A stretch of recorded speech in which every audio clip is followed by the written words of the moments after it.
This week, we're going to show you how to make a beautiful veggie and meat tray to take to any event, and no one has to know you're trying to eat differently.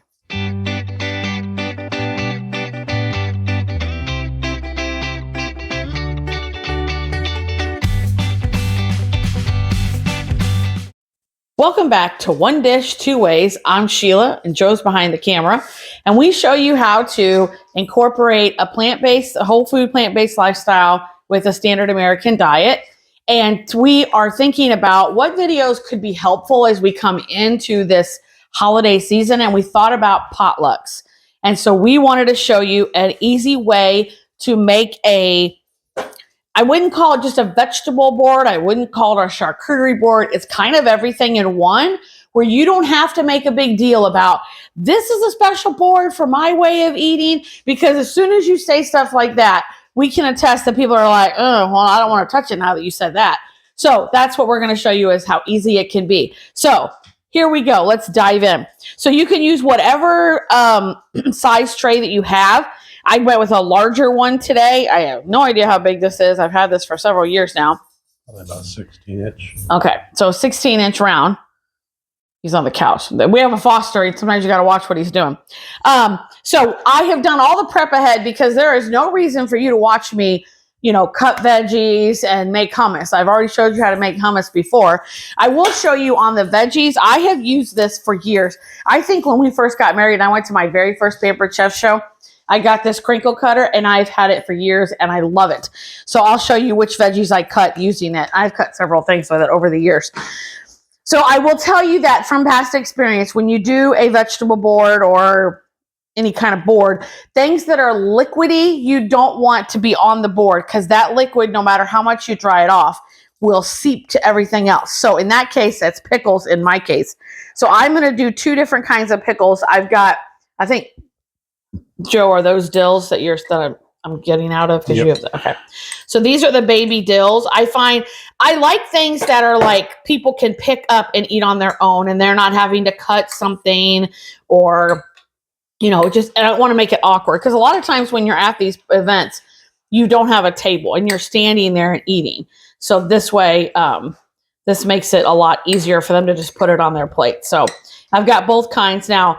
Before I go to an event, I would put something on it so they would know which one's dill and which one's sweet. Because if you're a pickle person and you get the wrong one, yeah, you might be very disappointed that you just got one or the other. Joe's not a pickle person in general.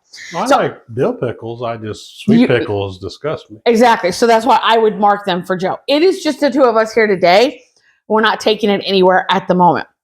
So I always put so this is hummus. This can be as difficult, this can be as easy or as much as you want it to be, meaning you can just buy hummus from the store. You could buy a veggie dip from the store, because I don't do dairy and Joe does not like dips. He's not a dipper. That's why I'm just doing hummus. And if we took this to a party, I would not make a big deal. I'd say, yep, that's roasted red pepper hummus. That'd be the end of it. That's all I'd say. So they don't have to know I'm dairy free or anything like that. So I've got some tomatoes on here.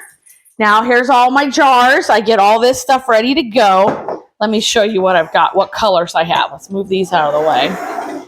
So these are my colors. I've got 2 greens. I've got yellow, orange, and I've got some green. I've already got red here. So I'm going to try to make this color wheel, just because I think the colors make it so interesting. And they just makes it eye appealing.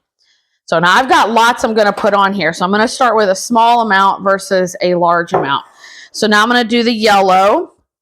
I cut the peppers different than a lot of people. Some do it in strips, but then that's a 2-biter, where if you do it like this, you can take one dip and eat it all in one shot, and then you don't have to worry about the double dipping issue.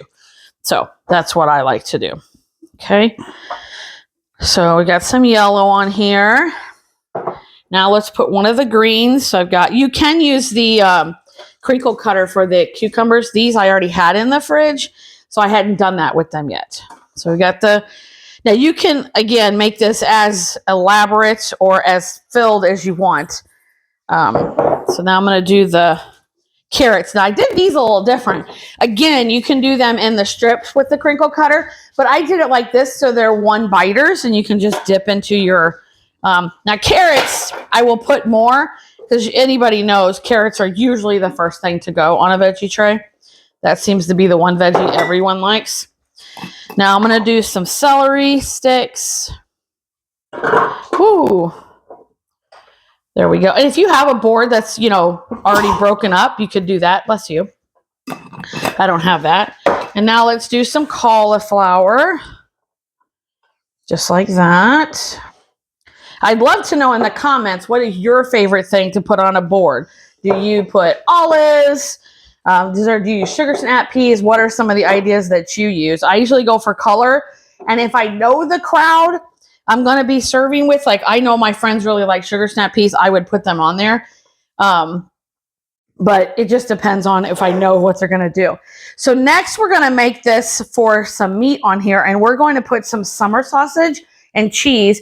I also cut the cheese using that, the wedge slicer. Thank you. I don't know why I couldn't think of that. So if you needed to, you could, actually, let me put this here. If you needed to, you could make sure you separate it to where, the cheese doesn't touch anything else. I've also got some summer sausage here, just like that. And last but not least, I've got crackers. Now, if you're eating whole food plant-based, even just plant-based, crackers are so hard to find because almost all of them have oil in them. And if you're trying to stay away from that, that can be a problem. This is the one cracker I can find where I live in Central Illinois, and these I can find at Walmart. They are not cheap. You don't get a ton in there, but they are something that I know are clean and that I can eat. So I'm going to put them on this side. They have a couple different, they have, I think, everything. And Joe will eat these too. But I know he likes the toasteds. So that's what I bought. Do you care which one? Do you want the wheat ones? I don't care. Okay. They're fine. He usually likes these when we take these kinds of like trays to a party. And then I'm going to put his crackers on this side. And see, this gives a little bit of something for everyone. Now, if this was going to be the only thing I was taking and I was not sure what else was going to be at the party, for Joe, there's always going to be something else that he'll be able to have. Meatballs, little sausages. But for me, that's not always the case. And to be honest, if this was the only food I was able to eat and we're going to be there for an extended period of time, this is not many calories to sustain me, especially if there is some dancing going on. So I would have to adjust and either take a baked potato to eat with it or bring a salad, like a rice salad to go with it. In this case, we just wanted to show you the board and how simple this can be. And you're not making a big deal. You're just taking this to a party and go, oh, we've got some veggies and some meat and cheese and crackers. Oh, great. Thank you for bringing that. It's not like, oh, man, you don't eat dairy. What could you possibly eat at a party? This is everything that you can eat. It can really be that simple. And that's what we wanted to show you today. So, Joe, is there something you'd like to try? I mean, you know what summer sausage tastes like. I am going to have some veggies with my roasted red pepper hummus.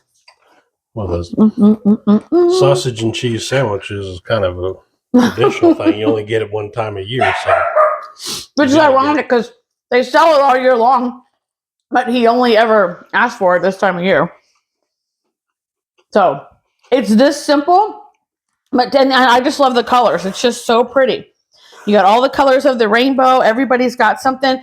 You could fill this more, but it's just us today doing the video. And here's my tip for you. When you get back home and you've eaten on this for a couple of days, now you can take your peppers, your cauliflower, your broccoli, your carrots, roast them. Roast them in the oven on 425 degrees, 25, 30 minutes, kind of how much you want them done. Put them over rice, put them with mashed potatoes, and that's a great way to use them if you're getting tired of eating the raw vegetables. The other thing is you could also make a big pot of soup with it. So none of this has to go to waste. And summer sausage, we have bought it at the end of the season. Did you get the wrong ones? Because I did not mark them. We have frozen summer sausage. If we bought it at the end of the season, he's really turning his nose over there. You can freeze it in small sections because I only cut a small amount for him at a time because he just won't eat that much of it. So this is how easy it is. Tell me what you would put on your tray or what your favorite dish is to take to a potluck. So thanks for joining us on One Dish, Two Ways. If you like what you saw and you'd like to subscribe, we would truly appreciate it. Have a great week.